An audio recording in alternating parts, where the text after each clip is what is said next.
Assalamualaikum warahmatullahi wabarakatuh. Perkenalkan, nama saya Feni Mutia Rahim dari kelas PGSD 01 PG Prajabatan Gelombang 1 tahun 2024 Universitas Negeri Gorontalo.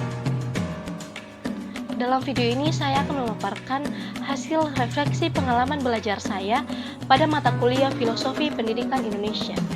Refleksi pengalaman ini meliputi yang pertama review pengalaman belajar, yang kedua yaitu refleksi pengalaman belajar, yang ketiga yaitu analisis artefak pembelajaran, dan yang terakhir yaitu rumusan hasil refleksi berupa pembelajaran yang bermakna. Baik, yang pertama yaitu pengalaman belajar apa yang berguna dan menarik. Pengalaman belajar yang berguna dan menarik menurut saya adalah seluruh topik dalam mata kuliah Filosofi Pendidikan Indonesia. Yang dimulai dari topik 1, kita belajar tentang bagaimana perjalanan pendidikan nasional sebelum merdeka sampai saat ini. Topik 2 yaitu tentang dasar-dasar pendidikan Ki Hajar Dewantara, konsep pendidikan dan pengajaran, kodrat zaman, kodrat alam, serta sistem aman. Topik 3 yaitu kita membahas tentang identitas manusia Indonesia yang berisi argumen-argumen mengenai manusia Indonesia, yang berarti manusia yang menghayati nilai-nilai kemanusiaan khas Indonesia, yang menjunjung tinggi nilai kebinekaan tunggal ika, nilai-nilai Pancasila, dan juga religiusitas. Ya, selanjutnya itu topik keempat, Pancasila sebagai fondasi pendidikan Indonesia, yang berisi tentang argumen sebagai fondasi dalam pendidikan di Indonesia. Pancasila sebagai entitas dan identitas bangsa Indonesia, serta perwujudan profil pelajar Pancasila pada pendidikan yang berpihak pada peserta didik dalam abad 21 ini. Dan yang terakhir yaitu di topik 5 kita belajar tentang telaah praktik baik pendidikan yang memerdekakan dengan dasar-dasar Ki Hajar Dewantara. Yang kedua yaitu pengalaman belajar apa yang berguna tetapi kurang menarik.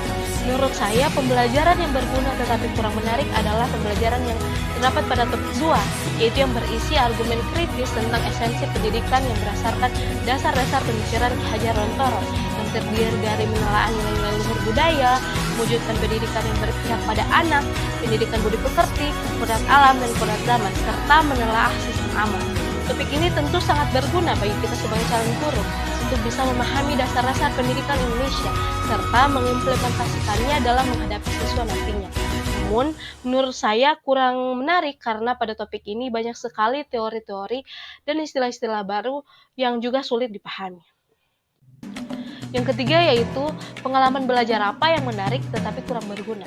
Menurut saya, semua pembelajaran dalam mata kuliah Filosofi Pendidikan Indonesia ini sangat berguna bagi kita sebagai calon guru, terlebih sebagai calon guru profesional, dan bagaimana kita mengimplementasikannya di sekolah nanti kepada peserta didik. Yang keempat yaitu pengalaman belajar apa yang tidak menarik dan tidak berguna dalam konteks sebagai calon guru. Menurut saya, sebagai calon guru, mata kuliah ini sangat berguna bagi kita serta penerapannya di sekolah nanti. Mata kuliah ini dijadikan sebagai bahan refleksi dan pedoman dalam menciptakan suasana pembelajaran di abad 21 ini, yaitu pembelajaran yang memerdekakan dan pendidikan yang berpihak pada peserta didik, dan juga menghasilkan peserta didik dengan berkarakter profil pelajar Pancasila. Yang berikut yaitu refleksi pengalaman belajar.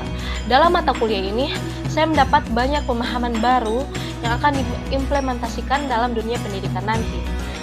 Seperti halnya yang sudah saya implementasikan saat melakukan PPL 1 kemarin di sekolah.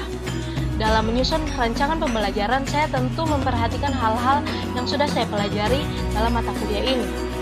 Seperti menyadari bahwa kita sebagai guru menjadi pendidik yang menuntut peserta didik sesuai dengan kodratnya.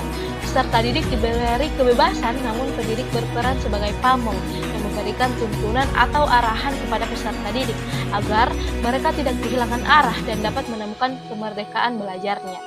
Kita sebagai guru menyadari bahwa peserta didik memiliki latar belakang yang beragam, baik dari suku, budaya, etnis, agama, dan sebagainya. Maka kita harus berlaku adil dan tidak membeda-bedakan setiap peserta didik. Dalam merancang pembelajaran juga kita perlu menerapkan profil pelajar Pancasila sebagai referensi utama yang mengarahkan kebijakan-kebijakan pendidikan, termasuk menjadi acuan untuk para pendidik dalam membangun karakter serta kompetensi peserta didik. Profil pelajar Pancasila yang terdiri dari 6 dimensi, yaitu yang pertama beriman, bertakwa kepada Tuhan Yang Maha Esa dan berakhlak mulia. Yang kedua yaitu mandiri, bergotong royong, kebinekaan global, bernalar kritis dan kreatif. Mengapa hal ini terjadi? Hal ini terjadi karena mempelajari filosofi pendidikan Indonesia ini sangat penting bagi kita sebagai seorang calon guru profesional untuk dapat memahami sejarah pendidikan Indonesia dari pendidikan yang membelenggu sampai pendidikan yang memerdekakan peserta didik.